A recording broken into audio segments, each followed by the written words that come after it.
Hello friends, आज हम देखेंगे कुछ स्मार्ट किचन टिप्स जो आपको आपके घर के कामों को आसान करने में बहुत ही ज़्यादा हेल्प करेंगे। तो चलिए वीडियो की शुरुआत करते हैं। तो पहली टिप देख लेते हैं। तो हमारी जो पहली टिप है वो इस तरह की जो रील होती है उसको लेकर के है। जब भी हम इस तरह की रील को एक साथ रखते हैं ना, तो एक साथ उनके जो धागे हैं वो उलझ जाते हैं। तो इसके लिए आप क्या कर सकते हैं कि एक चाकू की मदद से जो रील का ऊपर का मतलब हिस्सा होता है उस पे आप थोड़ा सा ऐसा कट लगा लीजिए। तो आप इस तरीके से चाकू से या फिर किसी भी धारदार चीज से कट लगा सकते हैं। उसके बाद हमें क्या करना है कि जो ये रील का धागा है उसको हमें इसके अंदर से पसार कर देना है। इस तरीके से अगर आप सारी रीलों को रखेंगे ना, तो क्या होगा कि आपके जो धागे हैं वो एक दूसरों के साथ उलझेंगे भी नहीं, और जब भी आपको रील की जरूरत रहेगी तो आप आसानी से उसके धागे को निकाल सकते हैं, जिससे आपको ढूंढने में ज्यादा मेहनत भी नहीं लगेगी। इसी तरीके से आप इसमें सॉइल वगैरह भी डाल सकते हैं। अब देख लेते हैं हम नेक्स्ट टिप। जब भी हमारे किचन में ऑयल जो होता है वो कंटेनर से खत्म हो जाता है, तो हम क्या करते हैं, उसको ऑयल को रिफिल करते हैं। लेकिन कभी कभी क्या होता है कि जब हम उसमें ऑयल डाल रहे होते हैं तो जो हमारा ऑयल है वो काउंटर टॉप पर गिर जाता है, या तो कभी कभार ऐसे भी हमारे हाथों से जब ऑयल काउंटर टॉप पे गिर जाता है तो वो क्या होता है, एकदम चिकना हो जाता है।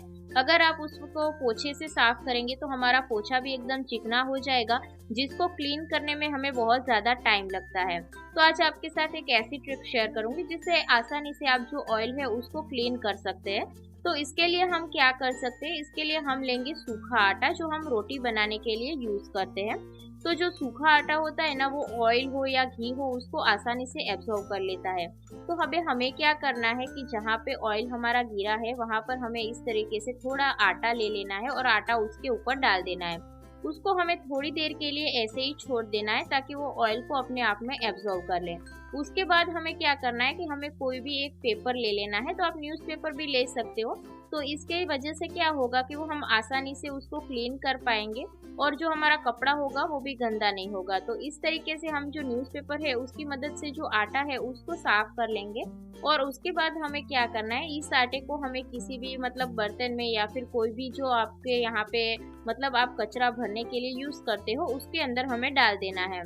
उसके बाद आप कोई भी एक कपड़ा ले लीजिए, कपड़े की मदद से आप उसको साफ कर लीजिए। वो बिल्कुल भी चिकना नहीं रहेगा और आपको आसानी से साफ आपका मतलब काउंटर टॉप है वो हो जाएगा। तो आपको ज्यादा मेहनत भी नहीं लगेगी। तो इस तरीके से अभी हमें क्या करना है, कोई भी एक कपड़े की मदद से इसको पोंछ लेना है। तो आप देख सकते हैं बिल्कुल भी चिकनाहट नहीं रही और आसानी से हमारा जो काउंटर टॉप है वो भी क्लीन हो गया। अब उसके बाद हम देख लेते हैं नेक्स्ट ट्रिक। तो हमारी नेक्स्ट ट्रिक है वो है इस तरह के जो वॉशिंग मशीन के ऊपर के कांच होते हैं उसको साफ करने के लिए। वॉशिंग मशीन के ऊपर के जो कांच होते हैं ढक्कन वाले, उस पे क्या होता है, कभी कभार पानी के दाग लग जाते हैं जो आसानी से क्लीन नहीं हो पाते हैं। तो उसको क्लीन करने के लिए हम यूज करेंगे विनेगर का, जो हम खाना बनाने के लिए यूज करते हैं, जो चाइनीज खाने में डलता है वही व्हाइट विनेगर हमें लेना है। थोड़ा सा हमें उसको ऊपर स्प्रिंकल कर देना है और उसके बाद हमें कपड़े की मदद से इस तरीके से उसे पोंछ लेना है। विनेगर की मदद से जो कांच होगा वॉशिंग मशीन की ऊपर की जो पैनल होगी वो आसानी से क्लीन हो जाएगी। उसके ऊपर जो पानी के दाग वगैरह होंगे वो भी आसानी से क्लीन हो जाएंगे। उसके बाद हमें क्या करना है, थोड़ा सा साफ पानी लेकर उसको फिर से हमें क्लीन कर देना है ताकि ऊपर जो व्हाइट विनेगर हो वो भी साफ हो जाए। इस तरीके से आपका जो वॉशिंग मशीन है एकदम चमचमा उठेगा और आसानी से आप उसे क्लीन कर पाएंगे। तो अगर आप हफ्ते में एक बार भी इस तरीके से क्लीन करते हो तो आपका जो वॉशिंग मशीन है एक बिल्कुल नए तरीके का रहेगा। उसके बाद हम देख लेते हैं नेक्स्ट टिप। नेक्स्ट टिप के लिए मैंने यहाँ पर ले लिया है वाइपर। जो कभी कभार हमारे घर में वाइपर है वो टूट जाते हैं तो हम उसे फेंक देते हैं। तो आप उसे फेंकने की गलती बिल्कुल भी ना करें। तो यहाँ पर मैंने एक मोजा ले लिया है जो मतलब एक पैर उसकी खो गई थी। तो आप कोई भी एक पुराने मोजे का यूज कर सकते हैं। और उसके बाद हमें क्या करना है, जो वाइपर है उसके ऊपर इस तरीके से जो मोजा है ना उसको हमें पहना देना है। उसके बाद हम देखेंगे उसका हम क्या यूज करेंगे। तो यहाँ पर जो वाइपर है उसको हम अच्छे से कवर कर लेना है मोजे की हेल्प से। तो अभी आप इसका यूज ना घर की कोनों की सफाई के लिए कर सकते हैं।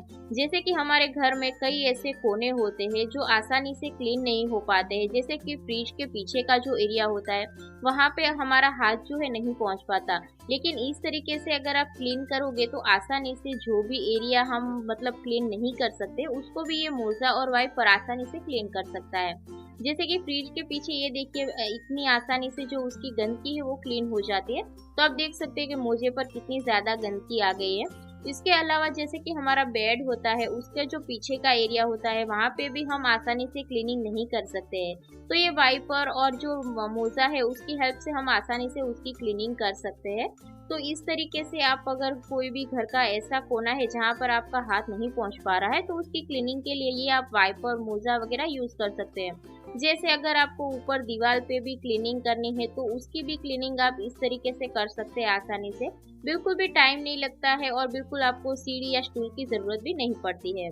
उसके बाद देख लेते हैं हम नेक्स्ट डे।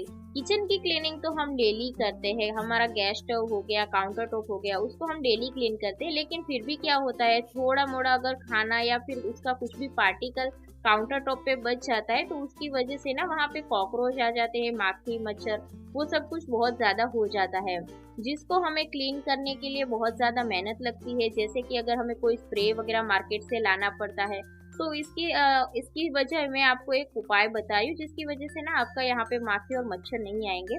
तो उसके लिए ना आप धूप बत्ती का उपयोग कर सकते हैं। जैसे कि हम पूजा घर में यूज करते हैं धूप बत्ती का, उसी धूप बत्ती को आप ले लीजिए। उसके बाद आप क्या कीजिए कि उसको ना पहले तो जला लीजिए। जैसे कि आप रात को सोने से पहले किचन को क्लीन करते हैं ना, तो उसके बाद ऐसे आप धूप को ऐसे जला लेना है आपको।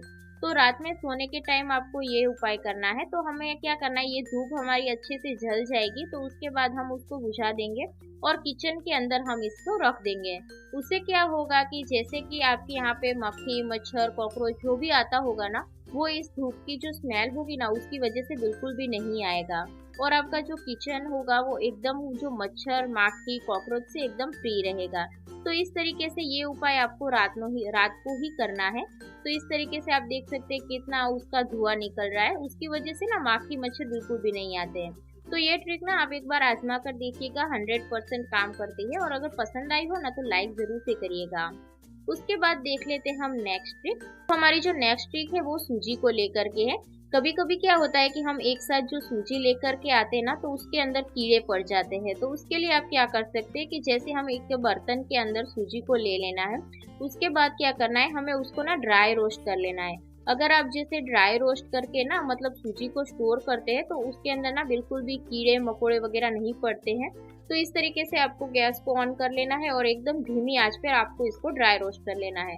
जैसे अगर आप ड्राई रोस्ट करके रखते हैं तो उसके दो फायदे होते हैं, उसमें कीड़े मकोड़े नहीं लगते हैं। उसके अलावा अगर आपको कोई भी सूजी की जैसे कि उपमा वगैरह बनाना है या फिर कोई भी और चीज़ बनानी है तो उस टाइम पे आपको ना सूजी को भूनना नहीं पड़ेगा। तो इस तरीके से हमको ना सूजी को ड्राई रोस्ट कर लेना है, थोड़ी देर के लिए हम इसे भून लेंगे। इसकी वजह से आपकी जो सूजी है ना वो लंबे समय तक फ्रेश रहेगी, मतलब उसके अंदर कीड़े वगैरह नहीं पड़ेंगे। तो इस तरीके से आप सूजी को ना स्टोर करके रख सकते हैं। अभी इसको क्या करना है, हमें कोई भी कंटेनर के अंदर भर लेना है, लेकिन सूजी को हमें पहले थोड़ा ठंडा होने देना है। उसके बाद इसको आप कोई भी कंटेनर में भर के इसको आप फ्रीजर में रख सकते हैं, तो उसके अंदर बिल्कुल भी कीड़े वगैरह नहीं पड़ेंगे। अब इसके बाद हम देख लेते हैं नेक्स्ट ट्रिक। अब जो हमारी नेक्स्ट ट्रिक है वो है इस तरह के गार्बेज बैग को लेकर। क्या होता है कि अगर हम गार्बेज बैग को अच्छे से नहीं रखते तो उसका ना रोल पूरा ऐसे बिखर जाता है। जैसे अगर हमको कभी एक गार्बेज बैग की जरूरत है, हम उसमें से एक निकाल लेते, लेकिन बाद का जो रोल होता है ना वो पूरा बिखर जाता है। तो इसके लिए आप क्या कर सकते हैं कि ऐसा एक कोई भी कंटेनर ले सकते हैं। तो मैंने यहाँ पर एक प्लास्टिक का कंटेनर ले लिया है जो इतना लंबाई में थोड़ा बड़ा है। उसके अंदर अभी हमें क्या करना है, एक कट लगा लेना है। तो आप कोई भी चाकू वगैरह को गर्म करके उसके अंदर ऐसे कट लगा सकते हैं। तो जितना हमारा गार्बेज बैग बड़ा है उसके हिसाब से हम यहाँ पर कट लगाएंगे। चाकू गर्म होने की वजह से आसानी से जो कट है वो लग जाता है। इसकी जगह पर आप कोई और भी कंटेनर ले सकते हैं अगर आपको लेना हो तो। यहाँ पर देख सकते हैं मैंने ना कंटेनर पे ऐसे कट लगा लिया है। अब हमको क्या करना है, जो गार्बेज बैग है इसको अंदर रख देना है और उसका जो एक हिस्सा है ना वो इसकी मदद से हमें बाहर खींच लेना है, ताकि अब हमें जब भी मतलब गार्बेज बैग की जरूरत पड़ेगी ना तो हम आसानी से इसको खींच सकते हैं और कट कर सकते हैं। इसकी वजह से क्या होगा कि जो मतलब हमारा पूरा रोल होगा ना वो भी मतलब नहीं बिखरेगा और इसको आप आसानी से कहीं पे भी अरेंज करके रख सकते हैं। जैसे कि अगर आपको कहीं पर भी हैंग करना है ना तो उसको आप हैंग करके रख दीजिए, आपको गार्बेज बैग लेने में बिल्कुल ना आसानी रहेगी।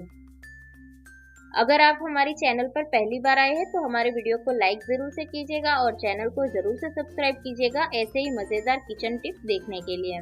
तो यहाँ पर आप देख सकते हैं हमारा जो गार्बेज बैग का ऑर्गेनाइजर है वो बिल्कुल ज़ीरो खर्च में घर पे ही बन के रेडी हो गया है।